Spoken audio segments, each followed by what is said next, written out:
Oke, halo semuanya. Jadi kenalin aku Dia. Nah, di video kali ini aku akan bahas mengenai salah satu mata kuliah kalian, yakni Microeconomics. Nah, sebelum kalian mempersiapkan UAS kalian harus paham secara umum sebenarnya Microeconomics yang akan kalian pelajarin itu seperti apa. Nah, secara umum itu kita akan membahas mengenai market atau pasar. Oleh karena itu, kalian harus paham sebenarnya karakteristik dari jenis-jenis pasar itu seperti apa gitu ya, dari yang more competition hingga less competition, kemudian no market power dan juga yang high market power. Nah, contohnya itu seperti perfect competition, monopolistic, oligopoly dan juga monopoly gitu. Nah, di UAS kalian ini kalian harus paham 6 chapter. Nah, oleh karena itu jangan khawatir karena di masing-masing chapter ini kita akan bahas satu persatu. Nah, di chapter pertama competitive market ini kita akan bicara mengenai adanya welfare effect.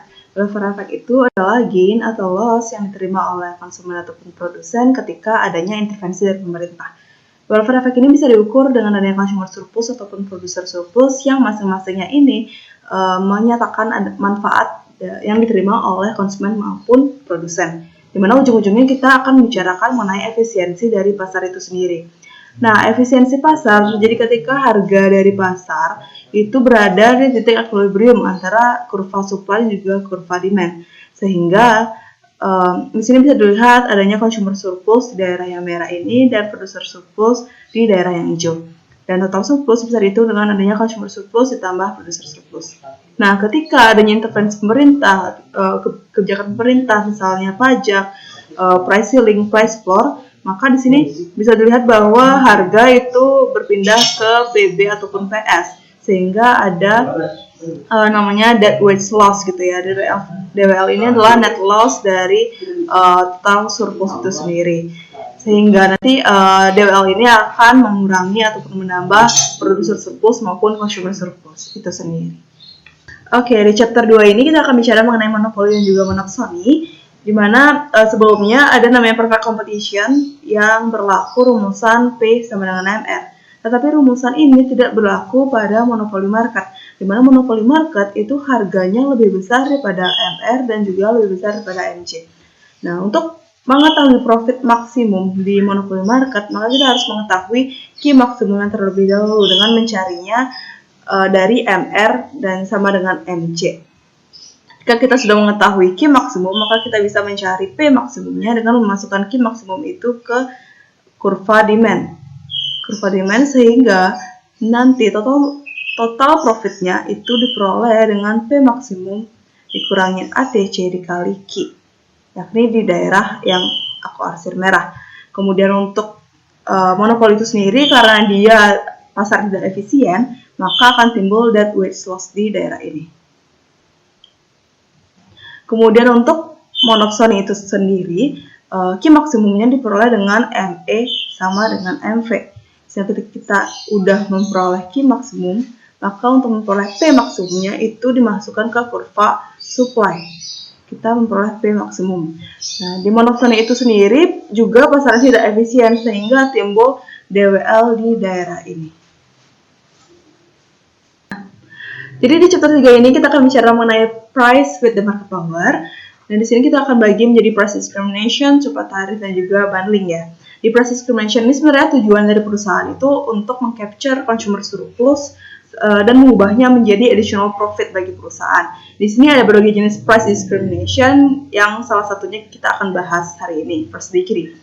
Nah, ketika kita bicara mengenai monopoli market, maka si perusahaan itu menetapkan harga di P maksimum ini, sehingga akan timbul dead weight loss di daerah ini. Nah, ketika si perusahaan itu menggunakan first degree, maka si perusahaan itu menetapkan harga yang sesuai dengan kemampuan dari konsumen itu sendiri, sehingga dead weight loss ini bisa hilang gitu. Kemudian untuk yang kedua ada super tarif. Super tarif ini ada entry fee dan juga usage fee. Itu contohnya misalnya di taman hiburan. Di taman hiburan ini ketika kalian masuk ke taman hiburan, kalian harus membayar, itu namanya entry fee. Kemudian ketika kalian ingin menikmati salah satu wahananya, kalian harus membayar lagi, itu namanya usage fee gitu ya. Jadi ada dua fee yang dibebankan kalian, entry fee dan juga usage fee.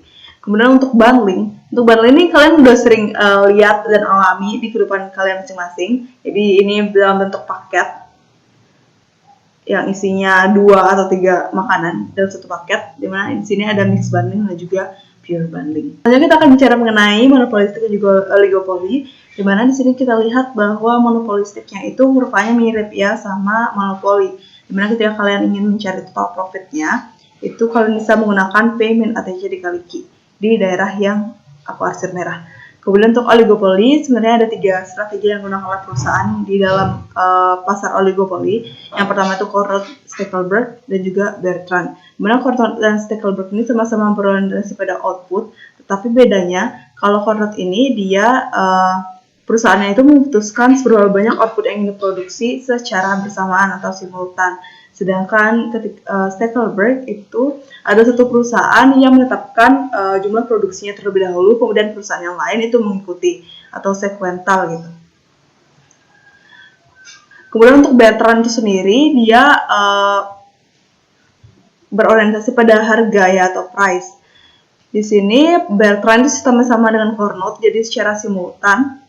Jadi perusahaan pada oligopoli itu menetapkan harga secara bersamaan. Oke, di cerita kelima ini kita akan membahas mengenai market for factor inputs. Nah, jadi setelah kita membahas banyak mengenai market for goods and services, sekarang kita akan membahas mengenai market for factors of production. Jadi di sini itu adalah pasar untuk labor, raw materials, dan juga input lainnya yang digunakan untuk proses produksi. Nah, di sini kita akan fokus ke labor market gitu. Nah, untuk di labor market, sellernya itu adalah laborers dan buyers itu adalah company. Kalian harus paham mengenai istilah dari MRPL. Jadi MRPL itu adalah penambahan penjualan dari setiap penambahan output yang dihasilkan dari penambahan satu input tenaga kerja. Jadi MRPL ini diperoleh dari marginal revenue dikali dengan marginal product of labor. Nah, MRPL ini akan diimplementasikan pada monopoli market, monopsony, dan juga kompetitif untuk market for factors of production. Tibalah kita di materi terakhir, yakni kita akan bahas mengenai market failure. Jadi market failure itu adalah kondisi di mana market tidak bisa menyediakan kebutuhan secara efisien. Di sini ada namanya externalities dan juga asymmetric information. Externalities itu adalah biaya atau manfaat yang diterima oleh satu pihak akibat adanya aktivitas ekonomi. Di sini externalities itu dibedakan menjadi externalities positif dan juga externalities negatif. Untuk asymmetric information itu bisa dikatakan bahwa adanya ketimpangan kepemilikan dari satu pihak dengan pihak yang lain. Jadi satu pihak itu memiliki informasi yang lebih banyak dibandingkan pihak lain. Asymmetric information dibagi menjadi adverse selection dan juga moral hazard. Oke, sekian overview untuk materi UAS Microeconomics. Jadi bagi kalian yang ingin mendalami materi microeconomics untuk UAS, nanti kalian bisa daftar di tutorku, dan jangan lupa untuk nonton video-video lainnya di channel YouTube tutorku. Satu lagi, jangan lupa untuk subscribe, like, dan juga komen. Oke, see you guys, bye-bye.